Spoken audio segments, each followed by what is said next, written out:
bună, dragi urmăritori! Bun venit pe canalul nostru! Te afli la adresa potrivită, unde poți accesa instantaneu cele mai recente știri. Noaptea a fost plină de lumini, muzică și vedete, dar în mulțime, două prezențe au ieșit în evidență prin tăcerea lor. Zlatirkoglu și Halil Ibrahim.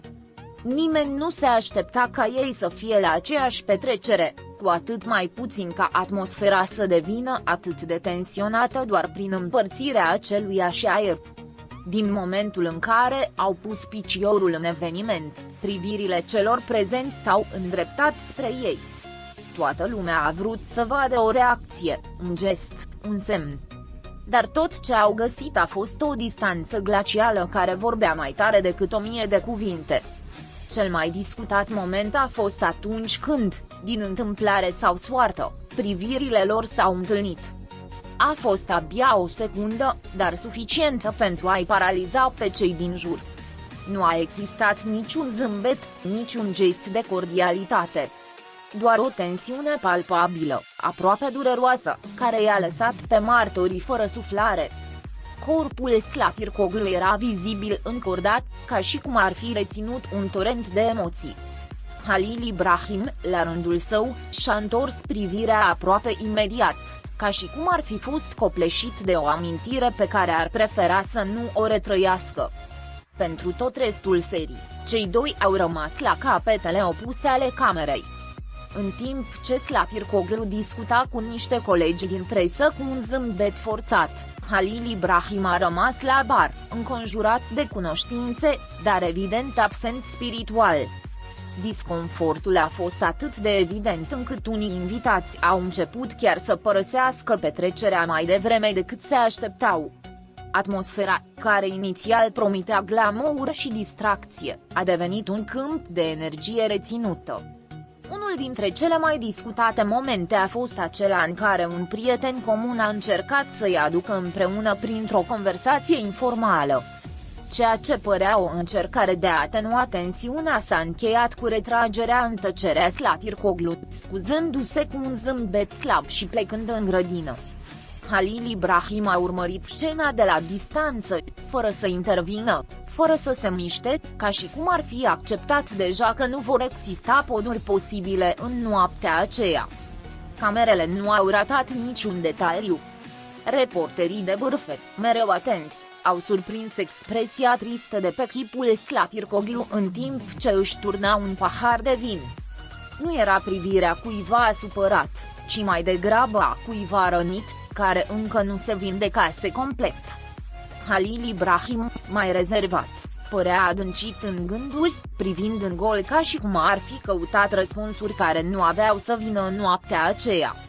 Cei mai apropiați prieteni ai lor au comentat în șoaptă că întâlnirea fusese o coincidență, dar numai puțin stânjenitoare prin asta. Niciunul dintre ei nu se aștepta să se intersecteze, cu atât mai puțin la un eveniment atât de aglomerat. Orașul este mare, dar uneori universul își joacă propriile cărți. Și de data aceasta, i-a adus față în față fără avertisment. În timp ce blițurile continuau să surprindă zâmbetele altor invitați, între Zlatirkoglu și Halil Ibrahim existau doar umbre. Era ca și cum ar fi urmărit un capitol nescris al unei povești pe care toată lumea o credea închisă. Dar limbajul corpului nu minte, iar a lor conținea răni deschise, tăceri grele și amintiri dureroase. Niciunul dintre ei nu a spus un cuvânt despre celălalt în timpul petrecerii, dar tăcerea a fost mai elocventă decât orice declarație. Când Halil Ibrahim a decis să plece, a făcut-o fără să-și ia rămas bun. A plecat pe ușa din spate, singur, cu un pas ferm, dar o față serioasă. Unii au interpretat-o ca o modalitate de a evita o a doua întâlnire directă cu Zlatirkoglu. Alții, ca o evadare emoțională. Adevărul este că plecarea ei a lăsat în urmă o dură de speculații, ca și cum ar fi lăsat ceva nerezolvat. Zlatirkoglu a mai rămas o vreme, deși fără prea multă interacțiune. Privirea i-a rătăcit printre fețe, dar părea să nu vadă pe nimeni cu adevărat. Noaptea nu mai avea sens pentru ea. ceea ce începuse ca o sărbătoare a ajuns să devină o reflectare a tot ceea ce a rămas nespus, a tot ceea ce a rămas nerezolvat între ea și Halil Ibrahim. Pe măsură ce noaptea trecea, rețelele de socializare au fost inundate de comentarii despre întâlnirea tensionată. Unii fani au deplâns răceala dintre cei doi, amintindu-și cu nostalgie zilele în care își schimbau priviri de cunoscător pe ecran.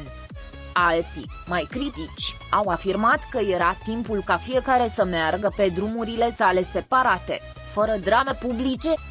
Dar ceea ce nimeni nu putea nega a fost că acea noapte a lăsat o amprentă emoțională de neșters.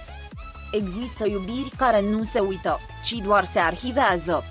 Și când te aștepți mai puțin, viața ți le aduce în față ca să vezi dacă ai mers cu adevărat mai departe. Asta s-a întâmplat între Zlatiroglu și Halil Ibrahim. Nu au fost cuvinte, dar a fost totul în rest. Tremurături, disconfort, tensiune și un adevăr rostit în tăcere. Pentru că uneori, reîntâlnirea cu cineva nu vindecă rănile, ci mai degrabă dovedește că încă suferă. Ambii actori și-au continuat carierele, dar în seara asta i-a reunit în cel mai crud mod. De la distanță. A fost o demonstrație clară că legăturile rupte nu se repară cu timpul, ci cu voință. Și acea voință părea complet absentă la amândoi. Nici un zâmbet, nici un salut, nici măcar o minimă curtoazie.